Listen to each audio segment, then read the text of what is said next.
The unexpected war. It all started on a cold, quiet day at Nova Terminal 9, a huge space station floating between human and alien space. Humans had been living in peace with most alien races for over 40 years. Trade was strong, technology was shared, and Earth had finally become a respected member of the Galactic Union. People believed the time of wars was over, but they were wrong. Jake Carter, a 34-year-old human engineer, was fixing a fuel core on Dock B-17. He wasn't famous. He wasn't a soldier or a hero. He was just a man who knew how to fix broken machines. He loved his job, stayed out of trouble, and kept his head down. But on that day, something happened that would pull him into a war that no one saw coming. While walking back to his ship after work, Jake passed a quiet alley near the station market. There, sitting in the shadows, was a figure covered in dirt, rags, and dust. It looked like a weak, sick alien woman. People walked by without looking. Some even whispered that she was dangerous. No one helped. No one cared. But Jake stopped. He looked at her and said, "Are you okay?" The alien woman didn't speak.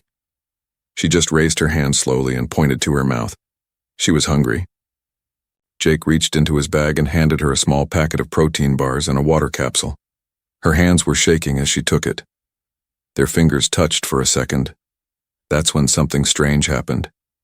Jake felt a sharp pulse in his chest, like a tiny electric shock. Time seemed to slow for a moment. The woman's eyes flashed, not with light but with knowledge, as if she had just seen inside Jake's soul. Then she slowly removed her hood. Everyone nearby gasped. Her face was covered in golden symbols, ancient and forbidden. Her eyes glowed with a blue flame. Some people backed away.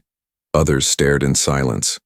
One alien merchant dropped his basket and whispered in fear, "It's her, the lost one." Jake didn't understand. "Who are you?" he asked. Before she could answer, loud sirens began to ring across the terminal. Red lights flashed. A deep robotic voice echoed through the station. "Warning. Level 7 threat detected. All citizens evacuate Zone 3 immediately." Jake looked around. Security bots began flying toward the alley. Big ones armed with plasma guns. They were scanning for someone. The woman's expression changed. Fear and anger mixed on her face. She grabbed Jake's arm and said in a calm but powerful voice, "They're here for me. If they take me, many will die." Jake didn't know what to do, but something inside told him to trust her. He grabbed her hand and pulled her into a maintenance tunnel nearby. The bots flew past, scanning the crowd, missing them by seconds. In the dark tunnel, Jake caught his breath. "What the hell is going on?" he asked. The woman looked at him. "I am Jara," she said. "I once ruled the Galthoran Empire before the Dravaks destroyed my people and erased my name from history." Jake blinked. The Galthoran Empire had vanished 15 years ago during a mysterious war. The galaxy believed they were gone, defeated by disease or collapse. But now one of its leaders was right in front of him. "Why are they hunting you?" Jake asked. Jara looked tired, but her voice stayed strong. "Because I carry something they fear. Hope." Suddenly, the tunnel lights shut off. Emergency backup lights turned on, casting a red glow. Jake pulled out a scanner from his belt. "They're tracing energy patterns. We need to get to my ship," he said. "Why are you helping me?" Jara asked. Jake shrugged. "You looked like you needed help, and I hate bullies." They moved quietly through the back tunnels of the space station. Every few minutes they heard the sound of bot engines flying past. Jake's heart pounded. He wasn't a fighter. He didn't even own a gun. But he couldn't stop now. Jara was no ordinary alien. She was something bigger. When they reached Dock B-17, Jake opened the cargo door of his ship. It wasn't much, just a small hauler used to carry parts. But it had one thing others didn't. A stealth mode he had secretly built using spare tech. As they entered the ship, Jara paused and looked at him. "You've done something brave today, human, but your life will never be the same." Jake smiled slightly. Didn't plan on anything exciting this week anyway. He powered up the engines. As the ship quietly slipped out of Nova Terminal 9 under stealth mode, no one noticed. But far away, across the galaxy, a signal was received. A dark figure sitting on a throne of bones looked at the message. A guard asked, "Should we begin the protocol?" The figure nodded slowly. "Yes. If the human touched her, then the war has already begun." The price of helping her, Jake Carter had no idea what he had just started. As his small ship, the Iron Sparrow, flew quietly through deep space using stealth mode, Jara sat silently in the corner of the cargo bay. She hadn't spoken a word in the last hour. Her glowing eyes were now dim. Her golden tattoos seemed dull, as if she was hiding her power. Jake glanced back at her while setting the ship's autopilot. "You okay?" he asked. "I'm fine," she replied softly. "But they've already marked you." Jake frowned. "What do you mean, marked me?" Jara slowly looked up. "When you touched me, a tracker was activated. Not one humans can detect. It's part of ancient Galthoran tech. Only 3 living races still use it." Jake felt a chill run down his spine. "So, they know where I am?" She nodded. "They will come for you. Not just the Dravax. Others too. You helped me. Now, you're part of this." Jake leaned back and stared at the ceiling. He was just an engineer. He didn't ask for this. All he had done was offer food and kindness. But now powerful forces across the galaxy were hunting him. Suddenly, the ship's alarm buzzed. "Unregistered vessel approaching. 3,000 kilometer. No ID code. Speed increasing." Jake rushed to the console. A black dot blinked on the radar screen. It was gaining fast. Jara stood behind him. "They found us." Jake activated a signal jammer and powered up evasive maneuvers. "Hold on!" The Iron Sparrow twisted sharply, diving into a nearby asteroid field. Sharp rocks, glowing with blue space radiation, floated in slow motion. Most pilots avoided such areas. One wrong move and your ship could be torn apart. But Jake wasn't most pilots. He flew like a shadow, slipping between rocks, diving through narrow gaps. The enemy ship chased close behind, firing plasma blasts. Explosions lit the dark, lighting up the asteroid field like fireworks. Jara pressed her hand on the ship's wall. The lights around her turned gold. "Let me help," she said. "I can boost your systems." Jake's engines roared louder. His ship moved faster. Shields flared brighter. "What did you do?" he asked. "I connected to your ship's energy. Galthoran technology responds to thought. We work with machines, not against them." Jake barely dodged a spinning asteroid, then looped behind it. The enemy ship flew past. "Now!" Jara shouted. Jake fired 2 shock mines. They stuck to the enemy ship's hull.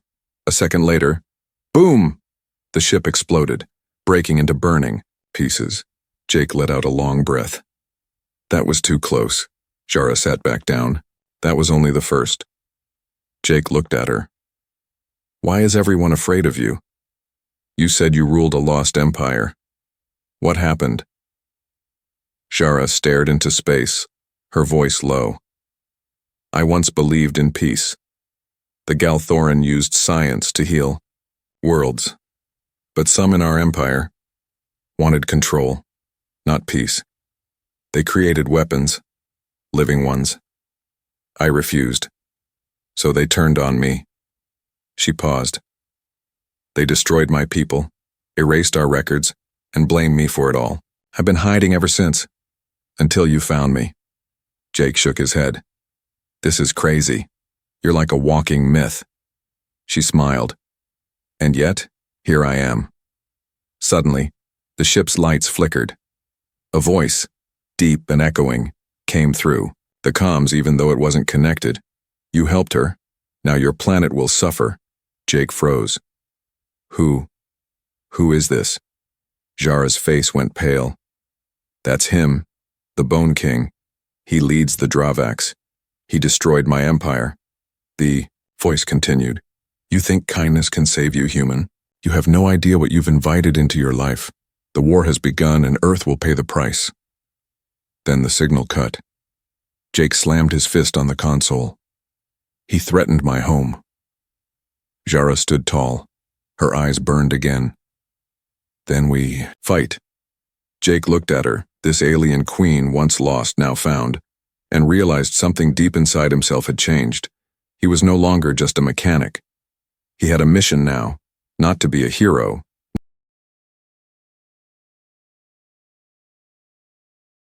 A message for Earth. The Earth had no idea it was in danger. Back in a hidden orbit above Mars, Jake Carter's ship. The Iron Sparrow hovered in silence. He wasn't sleeping. He hadn't slept since the voice of the Bone King echoed through his ship. Below him, blue Earth floated peacefully. Cities twinkled with lights. People were going to work. Kids were playing. No one knew that an ancient enemy was watching and planning. Jake sat at the comms panel, fingers hovering over the controls. Jara stood beside him, silent, her golden tattoos glowing faintly. "They'll come for Earth soon," she said. "They won't send armies, not at first. They'll test your defenses, your weaknesses, your fear." Jake looked at her. "So we warn them." She tilted her head. "Will they believe you? Will they trust a stranger? And an alien fugitive?" Jake's jaw tightened. "I don't care if they believe me. They deserve a chance to prepare." He pressed the broadcast button. "To anyone, listening from Earth or beyond. This is Jake Carter, captain of the Iron Sparrow. A threat is coming, a powerful force. They call themselves the Dravax. They've destroyed civilizations older than Earth's history. They want something we have and they'll kill to get it." Jara placed her hand on the console. The message was boosted across hidden channels, military satellites, pirate radio, frequencies, deep space arrays. Jake continued, "This isn't a joke. I've seen what they can do. I helped someone they fear, and now they want me and Earth gone. You don't have time to doubt. Get ready. Protect your skies. Trust no alien. Voice that offers peace without proof." He ended the transmission. The signal flew across space, bouncing across systems, making its way back to Earth. But it wasn't just humans who heard it. Far beyond Earth's orbit, in the shadows of Jupiter's moons, a cloaked ship stirred. On board, a human-looking figure with cybernetic eyes listened to the message. He whispered, "So the Galthoran Queen has returned? This changes everything." Back on the Iron Sparrow, Jake stared at the Earth. Jara broke the silence. "You've made yourself a target again, not just for the Dravax, but for every race watching Earth." Jake smirked. "Let them come, I'm not afraid anymore." But just then alarms blared. Unknown object incoming. Speed. Impossible. Range. 2,000 kilometers and closing. Jake jumped to the pilot seat. "What is that?" Jara's face grew tense. "It's not a ship. It's a message, in the form of a weapon." They watched as a glowing spear-shaped object appeared, on screen. It wasn't flying. It was tearing through space, leaving a trail of black energy behind it. Before they could react, the object crashed into the moon's far side. The moon shook. Shockwaves echoed through nearby satellites. On Earth, scientists scrambled to understand what had just happened, but Jake and Jara already knew. It was a warning. A message written in destruction. The Dravax were coming, and next time they wouldn't aim for the moon. Jake clenched his fists. "That's it. I'm going to Earth. We need to unite. Now." Jara nodded. "But be ready. They won't trust.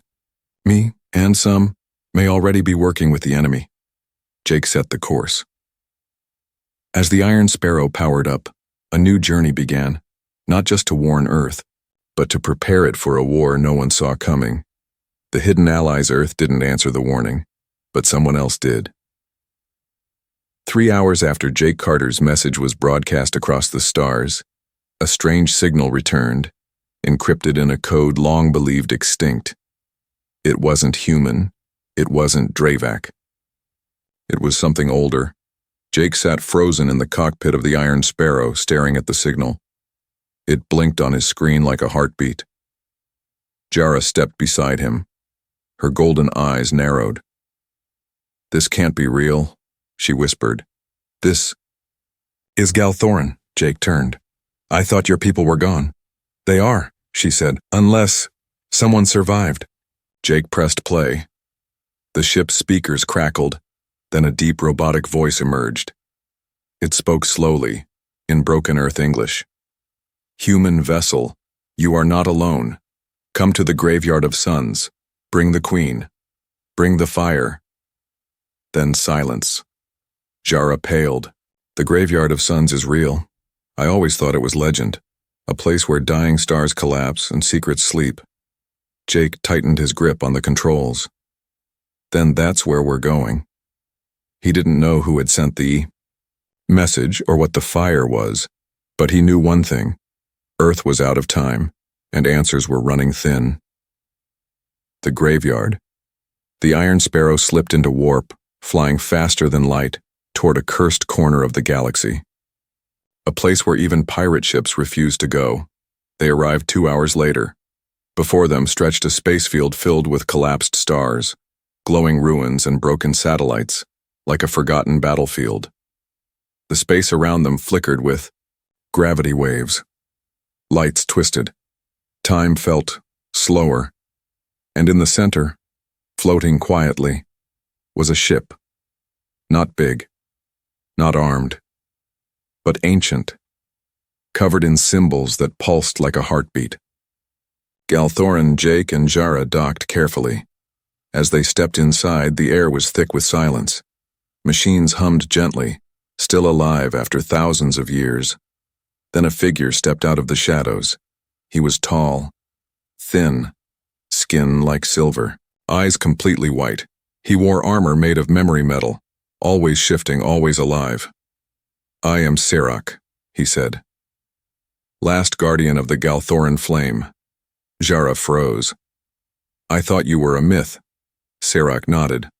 Many do, but myths are just truths buried too deep to find. Jake stepped forward. Why did you call us? Serac turned to him. Because she carries the key, he said, pointing at Jara. And you carry the heart. Jake frowned. What heart? The human one, Serac said simply. The one that chose to help a stranger. That is the only thing the Dravaks fear. He turned toward a glowing chamber. Inside, a swirling orb floated, burning with both golden and blue light. The flame of the forgotten, one of the last Galthorin relics. It cannot be taken, only given. Jara whispered. It's alive. Serac looked at Jake. If you take this, you become a target far greater than before. But if you do not, Earth will fall within weeks. Jake didn't hesitate. He stepped into the chamber. The flame rose, circled him, then disappeared into his chest. Burning, changing him. His eyes glowed for a moment. His heartbeat thundered, and then silence. Serac bowed. The flame has chosen. You are now part of our legacy. Suddenly, alarms rang through the ship. Outside, Dravak warships. 3, no, 5. They had followed the trail. Serac turned. Time to see if the flame chose well. Jake stepped forward. No longer just a mechanic, but something more. Earth's first strike. They thought Earth was weak. They thought humans would run. They were wrong. A storm at the edge of silence near the orbit of Saturn. 5 Dravak warships closed in. Each one was a floating fortress. Black steel, thorned hulls, red engines burning holes in space. They weren't here to negotiate. Inside, the Iron Sparrow, Jake Carter stood silent. He didn't feel fear. Not anymore. The Galthorin flame inside him whispered knowledge. Ancient battle tactics, alien frequencies, and strange words that made alien tech obey his will. Jara checked. The scanners. They're powering up weapons. 2 minutes until they fire. Serac, the last Galthorin, didn't blink. You must strike first. Jake glanced at him. This ship can't take them head on. Serac's silver fingers tapped the console. You're not using a ship, you're using history. He pressed a button and a panel on the Iron Sparrow opened. Inside was a small device. It didn't look dangerous. It looked ordinary. Jake picked it up. What is this? Serac replied. A signal. One your Earthlings left behind. Centuries ago, during early space tests, your kind launched a probe into deep space. It was forgotten, but the AI aboard survived. Jake's eyes widened. You're saying? Serac nodded. It's awake and angry. Jake activated the device, awakening the forgotten. On the other side of the solar system, deep beneath the icy crust of Neptune's moon, Triton, something stirred.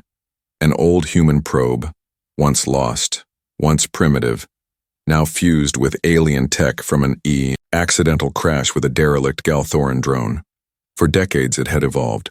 Now it remembered, now it had a name, Prophet 9, and when it received Jake's signal, it activated its defense protocol. Across space, small hidden satellites powered up. Lasers, EMP waves, kinetic railguns, all Earth tech, modified and buried in the dark. Waiting, watching. The Dravak ships didn't see it coming. The moment they locked weapons on the Iron Sparrow, space around them lit up. Blinding white streaks tore through the void. Direct hits. One Dravak ship exploded, torn in half. Another spun out of control as its engines shut down. The others tried to retaliate, but every time they moved, new weapons hit them from the shadows. It wasn't war. It was punishment. The fire within, inside. The Iron Sparrow. Jake's chest glowed. Faintly, the flame of the forgotten pulsed with each Dravak death. He felt it. He saw visions of Earth cities, of humans rising, of battles yet to come. He saw a choice: hide and let Earth face the war alone, or fight and become what he was meant to be. Jake clenched his fists. They want Earth? They'll have to burn us all. Jara smiled. Now you're speaking like a flame bearer. The warning to the galaxy, only 2 Dravak ships limped away. From the battle, they sent a message back to the Bone King himself. Earth is not alone. The human has awakened the old fire. We must rethink our plans, or risk extinction. Back on Earth, scientists picked up strange signals from orbit. Nations went on high alert. Questions rose. Who was Jake Carter? What weapon had he used? And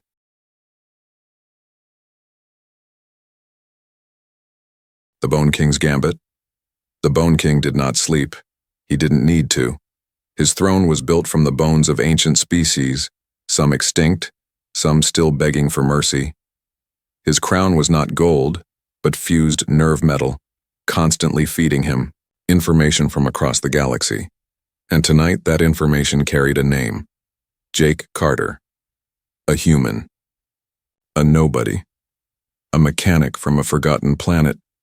Yet somehow, he had destroyed 3 Dravak warships, awakened Galthoran tech, and ignited an ancient flame thought lost. The Bone King stared into the dark void beyond his throne.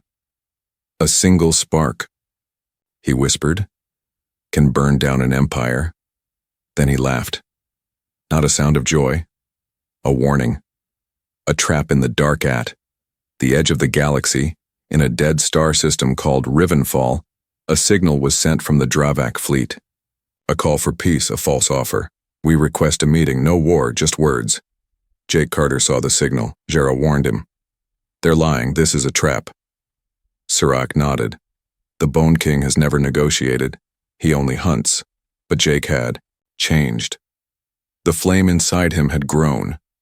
He saw beyond what humans were supposed to see. He could hear echoes in space, whispers from broken satellites, dying stars, and ancient mines. He could tell the message was bait. So he set his own trap. Meeting Jake flew the Iron Sparrow to Rivenfall alone.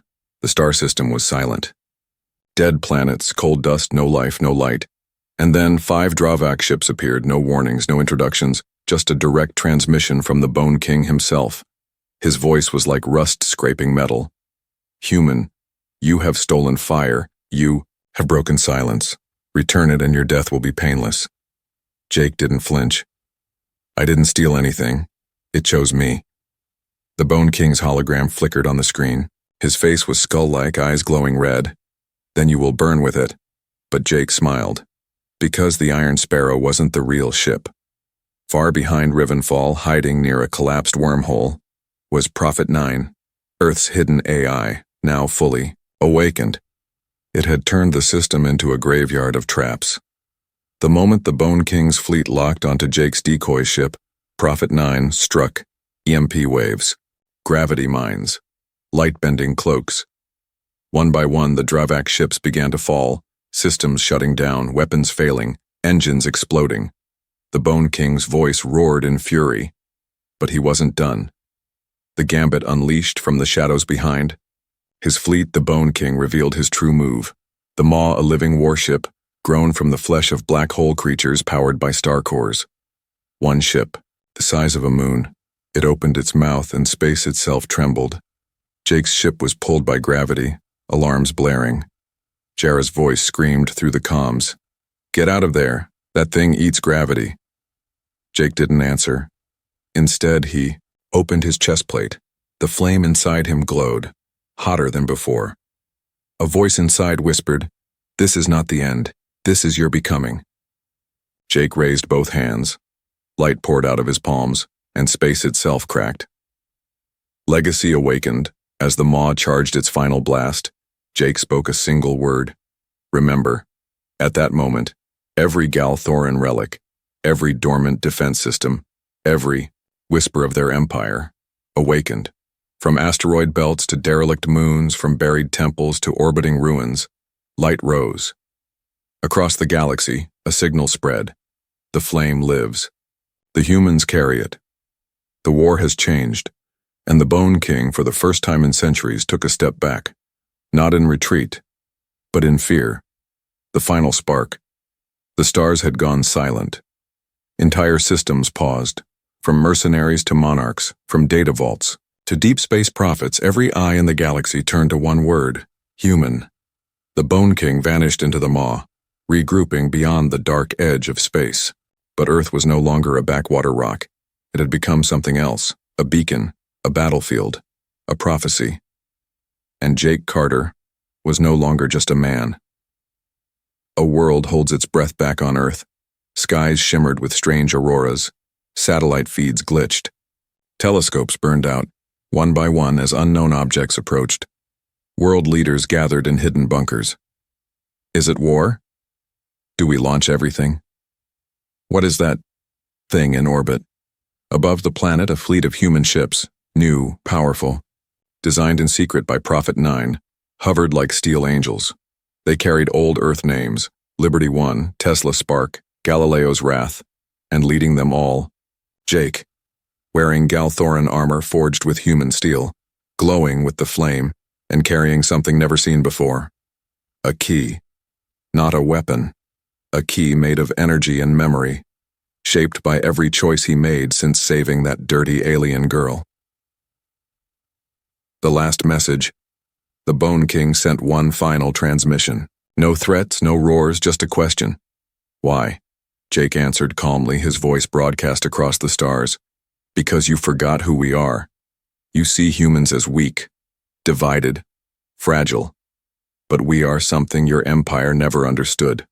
Hope born in chaos. You lit the fire when you came for our world. Now we carry it to yours. He turned to Prophet 9. Open the gate. The gate of flame across space. A rift opened, not a wormhole, a memory hole, formed from lost tech and old pain. Inside, echoes of every destroyed world the Bone King had conquered screamed in silence. But now, those screams had a shape. And a leader. As Jake passed through, behind him followed a force the Bone King never expected. Survivors from extinct races, rogue AIs, forgotten gods in digital cages, and billions of humans, united not by blood, but by choice. The flame had spread, not just in Jake, but across Earth in the hands of children, in the minds of rebels, in the code of machines. The last stand in the heart of the Maw's empire, the Bone King waited. But when Jake arrived, he didn't attack.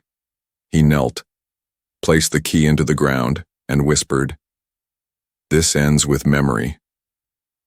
Wave of light exploded. Not fire. Truth. The Bone King's history, His crimes, his lies, his wars were revealed in every mind across the galaxy.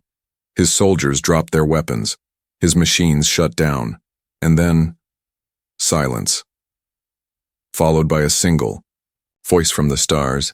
Let this be the age of flame-bearers. Legacy: Jake never returned to Earth. Some say he became energy. Some say he lives, guiding the next flame-bearers from the shadows. But one thing is certain: the galaxy changed forever the day a human helped a starving alien beggar and chose kindness over fear.